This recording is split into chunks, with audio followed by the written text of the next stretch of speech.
আপনি কি শিওর আমরা ওয়ার্ল্ড কাপ খেলতে যাচ্ছি? জানি না, এটা কোনো অ্যান্সার নেই। এখন থেকে ওয়ার্ল্ড কাপ এখন অনেক দিন বাকি। ওয়ার্ল্ড কাপ যাবো কিনা আদৌ এটা নিয়েও আমরা শিওর না। সো টি-20-র জন্য এটা আইডিয়াল উইকেট না, আমি এটুকু বলতে পারি। ওয়ার্ল্ড কাপের জন্য কিনা এটা আমি জানি না। কোয়ালিফায়ার ম্যাচ বেটার উইকেট আশা করছিলাম।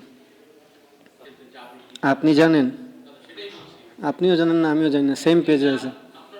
আজকে থেকে খেলা শেষ, বিন্দাস থাকবো রুমে। আর কি, রিকভারি তো দরকার আছে, কারণ অনেক পরিশ্রম গেছে এই কয়েকটা ম্যাচ। কন্টিনিউ অনেক তাড়াহুড়ার মধ্যে আমরা কোনো ব্রেক পাইনি, প্লাস রিকভারি কোনো টাইম ছিল না।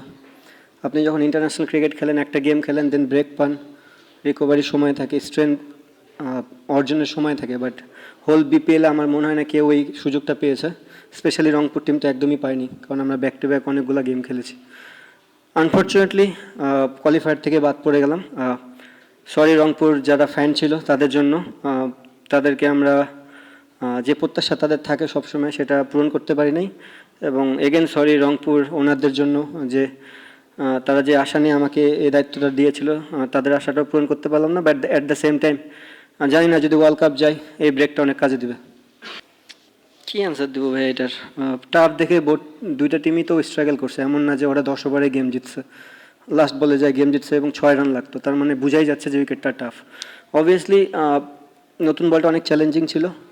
আমরা ওখানে আর্লি উইকেট পড়াতে কিছু ব্যাকফুটে চলে গেছি। বাট স্টিল আমাদের মনে হয় রিয়াদ ভাই এবং খুশদিল খুব ভালো ব্যাটিং করতেছিল, বা সোহান ভাইও। যদি ওখান থেকে আরেকটু বড় করে দিত, হয়তো বা রানটা 130 গেলে ডিফারেন্ট স্টোরি হতে পারতো। এই যে এখন থেকে সুযোগ পাবো, যারা 23 তারিখ থেকে খেলা শেষ করবে, তারপর যদি বিশ্বকাপ হয় 7 তারিখে শুরু হবে, তাহলে 7 আর 23 থেকে 7 14 দিন মেন্টাল অনেক সুযোগ থাকবে আমাদের চিন্তা ভাবনা করার। না, লাস্ট বলে ছক্কা, সেম আমার নিদাস ট্রফির কথাটা মনে পড়ে গেছে, সেম কাভারের উপর দিয়ে 6। না ঠিক আছে, এটাই ক্রিকেট, এটাই এইভাবেই জীবন চলে। আপস অ্যান্ড ডাউনস থাকবেই। জিততে পারলে তো ভালো হতো, এখন পারি নাই, কিছু করার নেই। ফার্স্ট অফ অল আপনি যেটা বললেন যে টি-20 নিয়ে আমরা এখনও জানি না, ওয়ার্ল্ড কাপ নিয়ে, সো এটা প্রসঙ্গই বাদ। ক্রিকেটের জন্য আমার মনে হয় টি-20 ফরম্যাটটা, আমি বলবো না যে একদম আইডিয়াল না, বাট কোয়ালিফায়ার ম্যাচ আপনি তো মানে এমন একটা সিচুয়েশনে গেম খেলতেছেন, ডু অর ডাই, আপনি সম্পূর্ণ বলার ফেভারে দিয়ে গেলেন, তাহলে তো ক্রিকেটটা হলো না। আমার মনে হয় বেটার উইকেট বোর্ড টিমে আশা করছিল।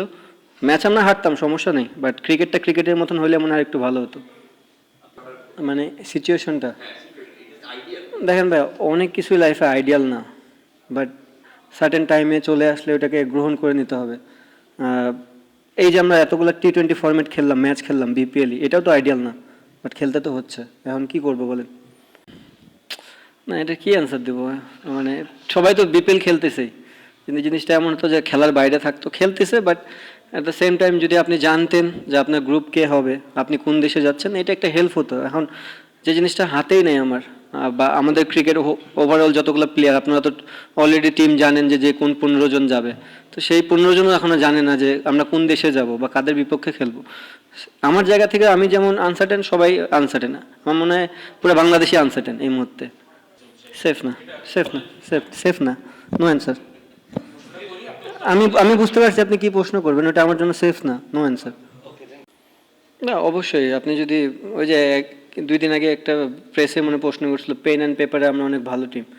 ক্রিকেট পেন অ্যান্ড পেপারের থেকে ভালো আপনি 22 গজে কতখানি এক্সিকিউশন করতেছেন। পেন অ্যান্ড পেপারে আমরা ব্যাটিং বোলিং ভালো, আমরা ফিল্ডিংয়ে খারাপ। সো ম্যাক্সিমাম ম্যাচে তো আমরা ফিল্ডিং অনেকটা আমাদের ভুগিয়েছে। সো আজকের দিনেও দেখবেন আমরা অনেকগুলো এক্সট্রা রান দিয়েছি, আমাদের হাত থেকে রান নিয়ে নিয়েছে। সো যখন লো স্কোরিং করবেন, তখন আপনার ফিল্ডিং ইউনিটটা অনেক ইম্পর্টেন্ট। থ্যাংক ইউ ভাই, আর মনে কেউ কষ্ট নেন না আমার অ্যান্সারে।